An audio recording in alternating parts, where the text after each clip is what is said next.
सफला एकादशी। युधिष्ठिर बोले, हे प्रभो, पौष मास के कृष्ण पक्ष में जो एकादशी होती है उसका नाम क्या है, उसकी विधि क्या है तथा उसमें आपके किस स्वरूप की पूजा की जाती है, मुझे कृपा करके विस्तार से बताइए। भगवान श्री कृष्ण बोले, राजेंद्र,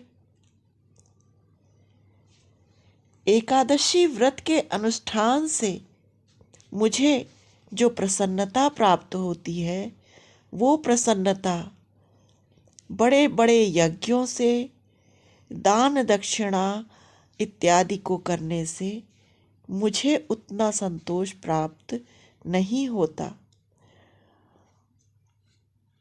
एकादशी के दिन विधि पूर्वक भगवान नारायण की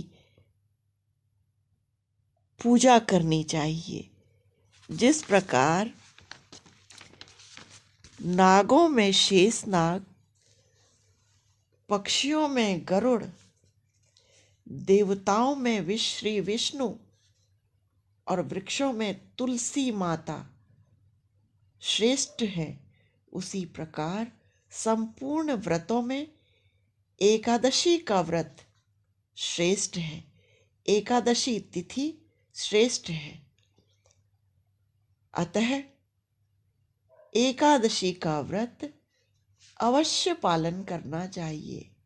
राजन, सफला एकादशी को नाम मंत्रों का उच्चारण करके नारियल के फल, सुपारी, बिजौरा नींबू, जंभीरा नींबू, अनार, सुंदर आंवला, लौंग, बेर तथा विशेषतः आम के फलों से मुझ श्री विष्णु का पूजन करना चाहिए और धूप दीप से श्री हरि का पूजन करना चाहिए।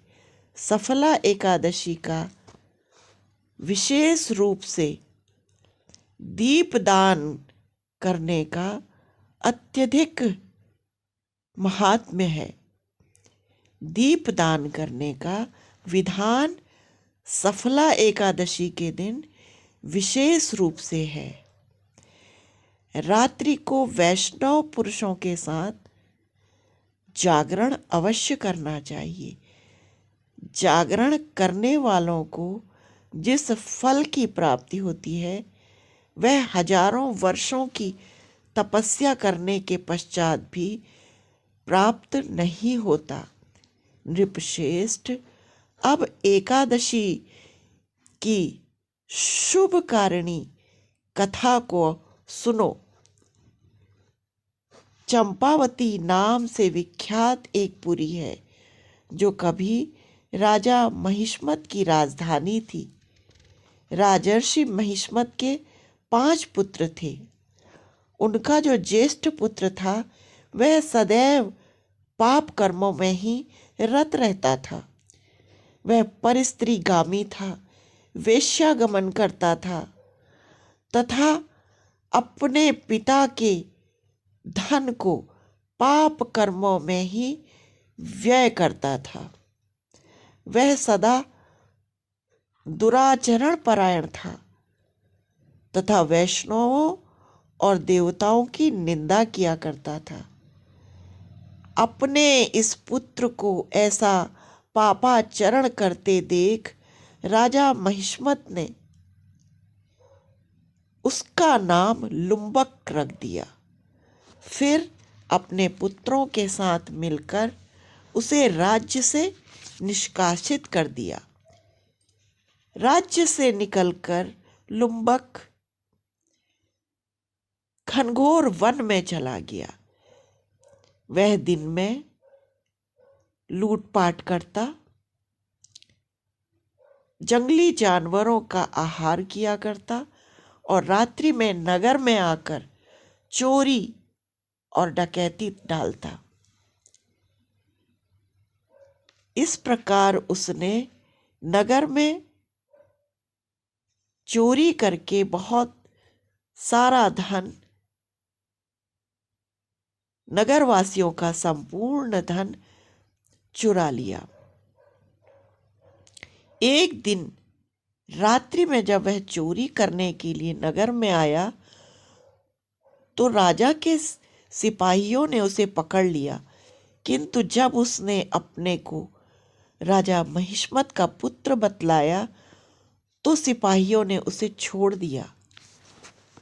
फिर वह वन में लौट आया और जंगली पशुओं का मांस तथा वृक्षों से फल इत्यादि खाकर जीवन निर्वाह करने लगा। उस दुष्ट का विश्राम स्थान वन में एक पीपल वृक्ष के निकट था। वह पीपल का वृक्ष अत्यधिक प्राचीन था तथा वह वृक्ष देवताओं के समान महान तथा पूजित माना जाता था। वह पाप बुद्धि लुम्बक उसी के निकट निवास करता था। एक दिन किसी संचित पुण्य के प्रभाव से उसके द्वारा एकादशी के व्रत का पालन हो गया। पौष मास के कृष्ण पक्ष की दशमी तिथि के दिन पापिष्ट लुम्बक ने वृक्षों के फल खाए और वस्त्रहीन होने के कारण रात्रि में जाड़े का कष्ट भोगा। उस समय उसको नींद भी नहीं आई और ना ही उसके शरीर को आराम मिला। वह निष्प्राण सा हो गया। सूर्योदय होने पर भी उसको होश नहीं आया। सफला एकादशी के दिन लुम्बक निर्जीव सा पड़ा रहा। दोपहर होने के बाद उसकी चेतना लौट आई। सूर्य के ताप से जब उसका शरीर कुछ गरमाया तो उसकी चेतना वापस लौटी। उसने इधर उधर दृष्टि डालकर देखा और वह धीरे से उठा और लड़खड़ाता हुआ वन के भीतर उसने प्रवेश किया। वह भूख से अत्यधिक दुर्बल और पीड़ित हो रहा था। राजन, लुम्बक बहुत से फल लेकर जब विश्राम करने पीपल वृक्ष के निकट लौटा तब तक सूर्यदेव अस्त हो गए थे। तब उसने पीपल वृक्ष की जड़ में अपने द्वारा लाए हुए फल रखे और भगवान से निवेदन करते हुए कहा, इन फलों से लक्ष्मीपति भगवान श्री विष्णु संतुष्ट हों। इस प्रकार कहते हुए लुम्बक ने उस दिन उन्हीं फलों का आहार किया और रात्रि भर उसको नींद नहीं आई। इस प्रकार अनायास ही उससे एकादशी के व्रत का पालन हो गया। उस समय सहसा आकाशवाणी हुई, हे राजकुमार, तुमने सफला एकादशी के प्रसाद से राज्य और पुत्र प्राप्त कर लिया।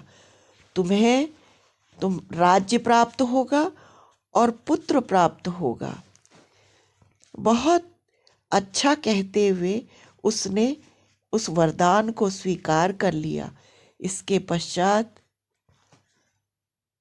उसने दिव्य स्वरूप को प्राप्त किया। उसी दिन से उसकी बुद्धि उत्तम हो गई और भगवान श्री विष्णु के भजन में लग गई। दिव्य आभूषणों से सुशोभित होकर उसने निष्कंटक राज्य को प्राप्त किया। 15 वर्षों तक वह उसका संचालन करता रहा। उसने मनोज्ञ नामक पुत्र को प्राप्त किया। उसके जीवन में विवाह के पश्चात जो पुत्र प्राप्त हुआ उसका नाम उसने मनोज्ञ रखा। जब उसका पुत्र युवान हो गया तब लुम्बक ने तुरंत ही राज्य की ममता छोड़कर उसे अपने पुत्र को सौंप दिया और स्वयं भगवान श्री कृष्ण के समीप चला गया, जहाँ जाकर मनुष्य कभी शोक में नहीं पड़ता। राजन, इस प्रकार जो सफला एकादशी का उत्तम व्रत पालन करता है वह इस लोक में सुख भोग कर मृत्यु के पश्चात मोक्ष को प्राप्त होता है। संसार में वे मनुष्य धन्य हैं जो सफला एकादशी के उत्तम व्रत का पालन करते हैं। उन्हीं का जन्म सफल है। महाराज, इसकी महिमा को पढ़ने, सुनने, सुनाने और उसके अनुसार आचरण करने से मनुष्य राजसूय यज्ञ के फल को प्राप्त करता है। ओम नमो भगवते वासुदेवाय। श्री हरि श्री हरि श्री हरि श्री लक्ष्मी श्री नारायणाय नमः। ओम श्री कृष्णाय नमः। श्री कृष्णाय नमः। वासुदेवाय नमः। ओम श्री कृष्णाय नमः। हरे कृष्ण कृष्ण कृष्ण हरे हरे, हरे राम राम राम हरे हरे, हरे कृष्ण कृष्ण कृष्ण हरे हरे, हरे राम राम राम हरे हरे। ओम नमो भगवते वासुदेवाय। श्री कृष्णाय नमः। गोविंदाय नमो नमः।